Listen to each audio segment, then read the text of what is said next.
Hi, this is Kamera again. We're on day number 116, 2 Kings chapter 15 through 17. Uzziah now is king of Judah. He's the son of Amaziah. He was 16 years old and he reigned 52 years. He was pleasing to the Lord. He actually pleased the Lord, except for one thing. He did not get rid of the pagan shrines. And this is the thing, though. The people of Judah, they continued to worship and make sacrifices to those pagan shrines, and he never tore down those shrines. I'm not sure this is why, but God did strike King Uzziah with leprosy. I'm not sure if that is why. And because he had leprosy, he couldn't really lead the people like he should. So his son Jotham was the one who took care of the palace and the government. And so until the death of his father, and his dad did die with leprosy, had leprosy until he died. I'll just say that. So let's move over to Israel. Israel. I think that was the most complicated part of reading this. All the craziness that went on, all the assassinations and all. Remember last king we talked about was Jeroboam II. There was a Jeroboam II placed in position. And his son now, Zechariah, he reigned 6 months. Then there was a Shalom who became king. He reigned for 1 month. And then he assassinated King Zechariah in public. Okay, and then there was Menahem who assassinated Shalom. Remember, Shalom only reigned 1 month. Then you had Menahem who assassinated Shalom, and he reigned 10 years. And this guy, there was this town that would not surrender to him. He killed the entire population. He ripped out the babies from pregnant women. That dude was terrible. He was terrible. And then he king of Assyria. I call him King T. Let me see if I can pronounce his name. King Tiglath-Pileser. I don't know. King T of Assyria.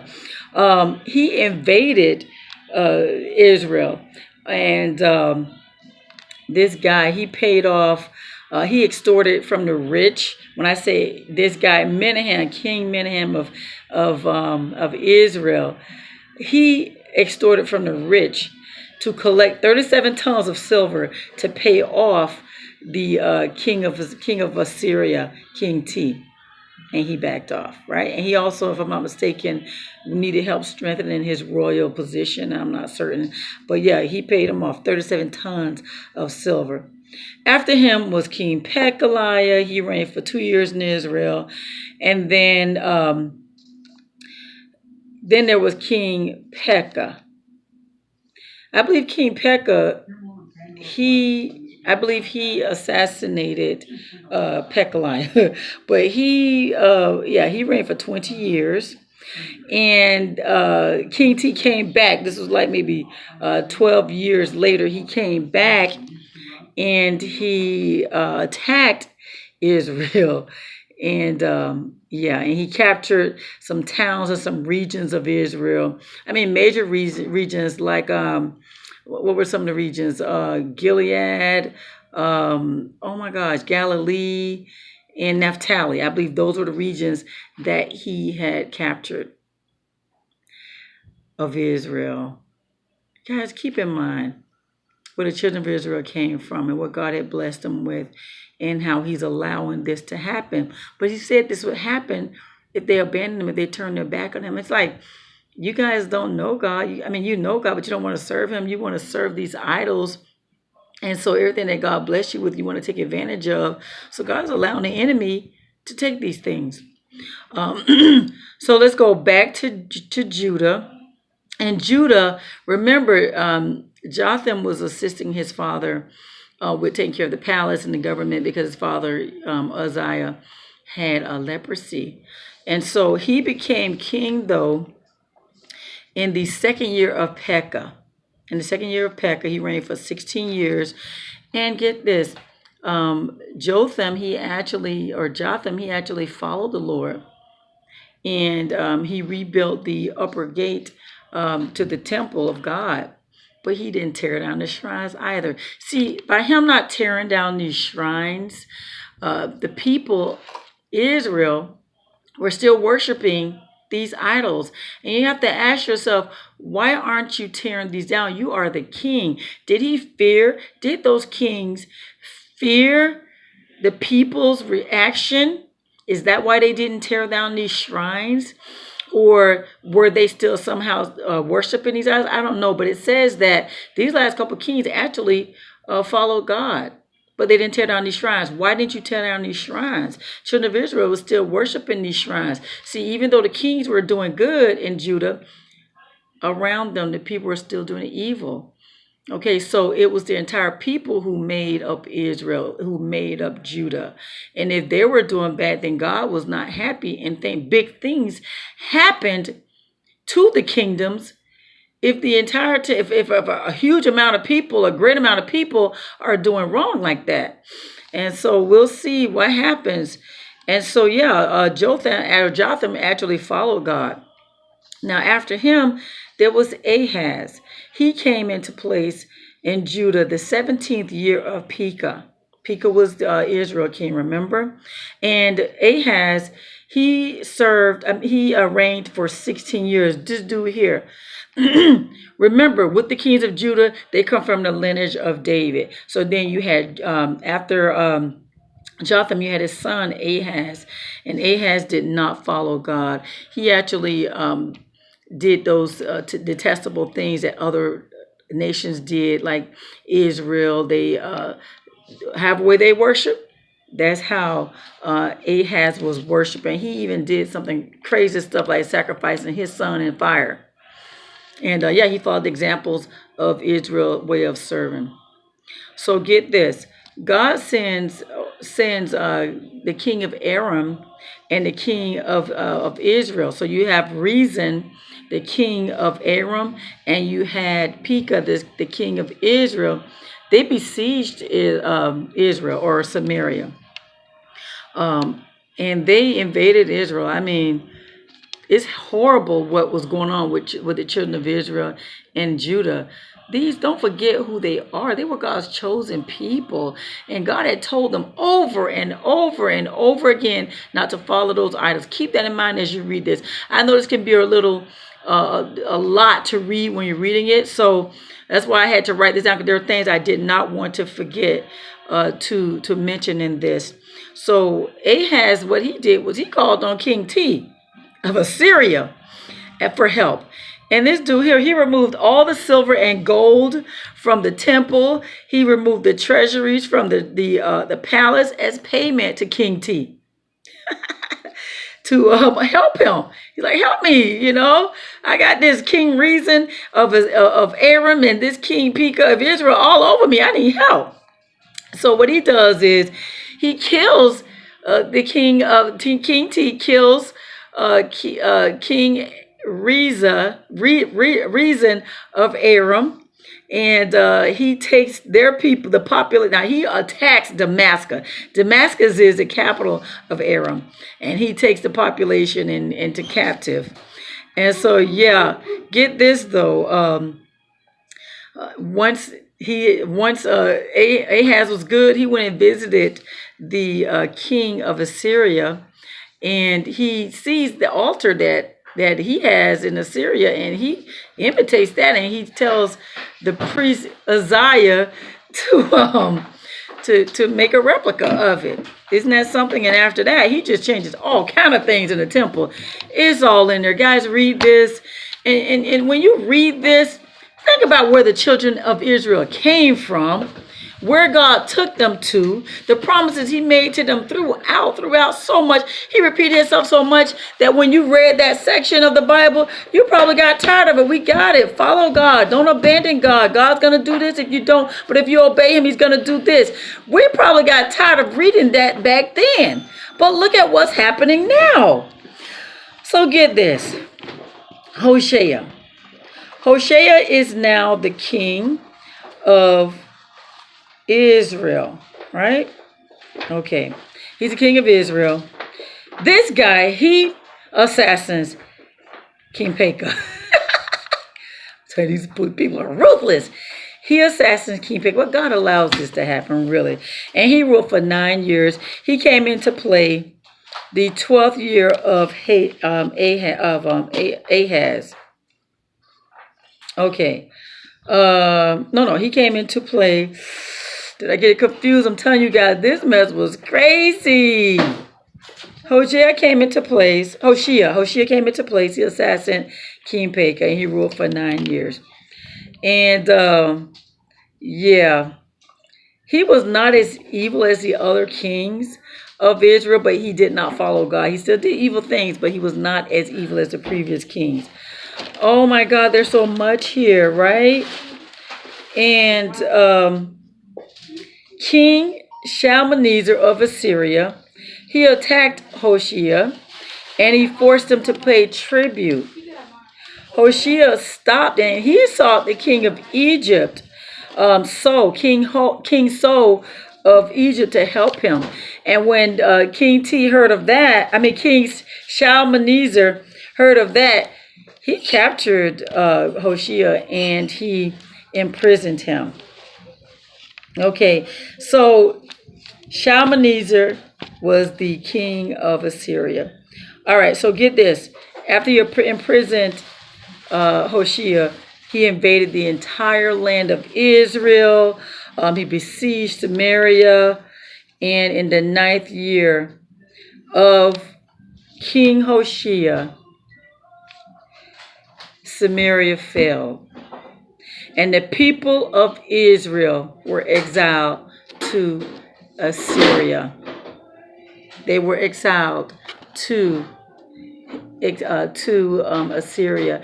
And, there was so much that went on. I really wanted to read what were some of the things, what happened. I'm going to sum it up for you real good. Remember, I told you, keep in mind where the children of Israel came from, where God took them to, how God kept promising them. And then, now listen to this.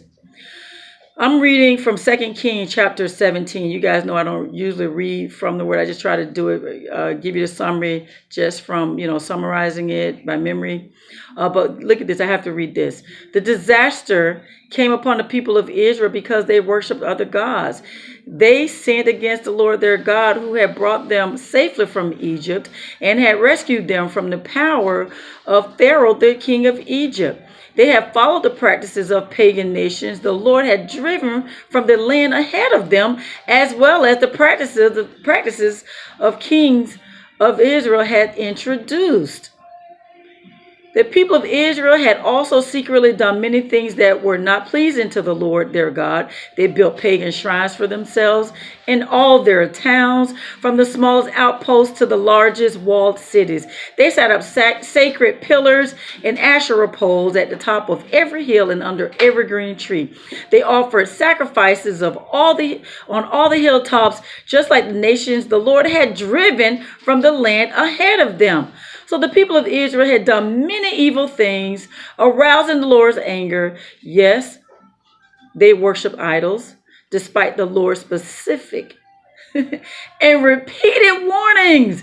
Again and again, the Lord had sent his prophets and seers to warn both Israel and Judah. Turn from all your evil ways. Obey my commands and decrees. The entire law that I commanded your ancestors to obey, and that I gave you through my servants, the prophets. But the Israelites would not listen. They were as stubborn as their ancestors who had refused to believe in the Lord their God. They rejected his decrees and the covenants he had made with their ancestors, and they despised all his warnings. Despise all his warnings. Yeah, people, they despise his warnings like people today despise to hear, oh, don't judge me, when they're doing their things. They despise all his warnings. They worshipped worthless idols. So they became worthless themselves. They worshiped worthless idols, so they became worthless themselves. Isn't that something? They followed the examples of the nations around them, disobeying the Lord's command not to imitate them. They rejected all the commands of the Lord their God and made 2 calves from metal. They set up an Asherah pole and worshiped Baal and all the forces of heaven. They even sacrificed their own sons and daughters in the fire. They consulted fortune tellers and practiced sorceries and sold themselves to evil, arousing the Lord's anger. Because the Lord was very angry with Israel, he swept them away from his presence. Only the tribe of Judah remained in the land. But even the people of Judah refused to obey the commands of the Lord their God, for they followed the evil practices that Israel had introduced. The Lord rejected all the descendants of Israel. He punished them by handing them over to their attackers until he had banished Israel from his presence. For when the Lord tore Israel away from the kingdom of David, they chose Jeroboam, son of Nebat, as their king. But Jeroboam drew Israel away from following the Lord and made them commit a great sin. They did not turn from these sins until the Lord finally swept them away from his presence, just as all his prophets had warned. So Israel was exiled from their land to Assyria, where they remain to this day.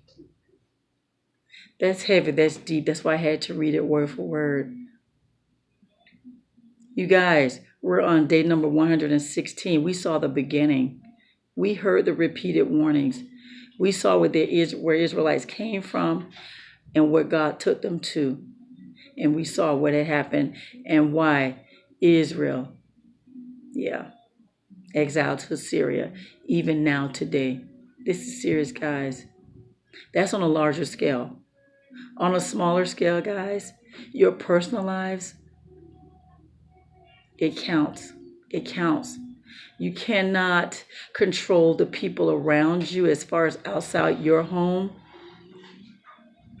You can't barely control the people in your own home, but you can control your home, your heart, your mind, your life. You do not want God to abandon you. You don't want to be left out there doing those things that are detestable to God. This is an individual thing, guys. You having a difficult time, he's only a whisper away.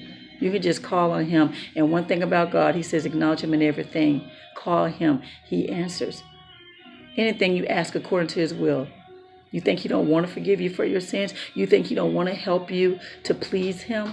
You think he don't want to help you in the mind, in the hearts? Anything pertaining to mind and heart, except for self, want to do whatever feels good. The word of God helps us. It helps us to identify what self want to do versus what God wants us to do. So anything you ask according to God's will, he's going to help you. Even if you need him to change your desires. Lord, give me a desire to serve you. Give me a desire to please you. Give me a desire to live a life pleasing to you. Help me with forgiveness, with unforgiveness. Help me with love. Help me with patience and kindness and faith. So the children of Israel now exiled to Assyria. And so after that, the king of Assyria, he, there's more that was done, guys. But I'm going to leave it at that. If you want to see what happened to Israel after that, like the foreigners were settled into Israel. They weren't doing anything when they went there, they didn't worship God. Remember, God is God all over the world. In every nation, in every country. So he expects for everyone in every country to recognize him. And so these people, Syria sent people over to settle in Samaria. They didn't worship God. God sent lions to kill a lot of them. And then they decided they're going to send a man of God over there to teach them how to serve God. People still, oh my God, all kind of craziness. Guys, this last part of 2 Kings period, chapter 17, it's just maddening what happened in Israel after that. People were saying, okay, we'll serve God, but they were still serving their own gods. All different type of craziness going on in Israel. And it even says that it's going on even now today. So guys, that is a very serious book there. Very serious chapter. That's day number 116. 2 Kings chapter 15 through 17. Please read it, guys. Ask God to help you to understand. Help you to fully understand what he wants you to see in this word, okay? You guys have a God-filled, blessed day.